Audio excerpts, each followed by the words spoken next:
Spoločnosťou pri Slovenskej akadémii vied každoročne vyhlasuje vedomostné súťaže a olympiády. Všetky chemické akcie sa uskutočňujú v Nováckej združenej strednej škole chemickej, ktorá dosahuje vynikajúce výsledky. Združená stredná škola v Novákoch zostala pomaly poslednou na chémiu špecializovanou strednou školou. Aj preto sa rozhodla Slovenská komisia chemickej olympiády ju vybrať a poveriť organizovaním súťaží a sústredení pred medzinárodnými olympiádami. Čo všetko robíte?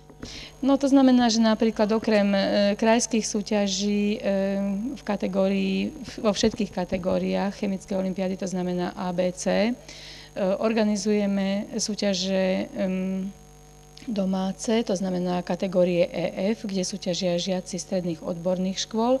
Z nich potom tí najlepší súťažia spolu s tým Ačkom na republikových súťažiach a najlepší z tej celoslovenskej olympiády sa pripravujú na medzinárodnú súťaž. Naša škola je pracoviskom, ktoré pripravuje národný tím Slovenska na medzinárodnú súťaž Grand Prix Chimique.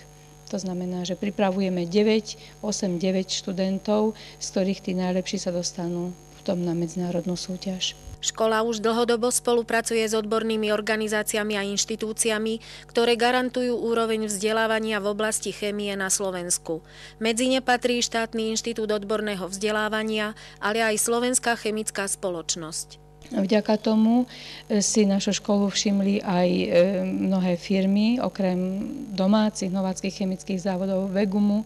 O našich absolventov prejavujú záujem aj napríklad BASF, čo je asi najväčšia momentálne európska firma pôsobiaca v oblasti chémie a dúfam, že všetko dobre pôjde a že budeme takou pilotnou školou týchto firiem. Čiže že budeme poskytovať vzdelanie na veľmi dobrej úrovni a že naši absolventi teda bez problémov sa uplatnia.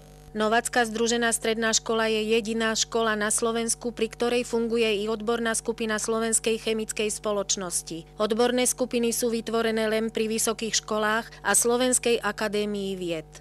My sme vzhľadom na tie svoje výsledky a na tú dlhodobú činnosť v oblasti chémie boli vybratí ako prvá stredná škola, kde teda funguje odborná skupina chémia a ekológia, čiže zaoberáme sa ochranou životného prostredia a vzťahom chémie k ochrane životného prostredia. Žiaci v škole pracujú pod vedením svojich pedagógov a spoločne sa môžu pochváliť vynikajúcimi úspechmi nielen doma, ale i v zahraničí. Tohto roku vyhrali súťaž ProEnviro Slovenskej agentúry životného prostredia.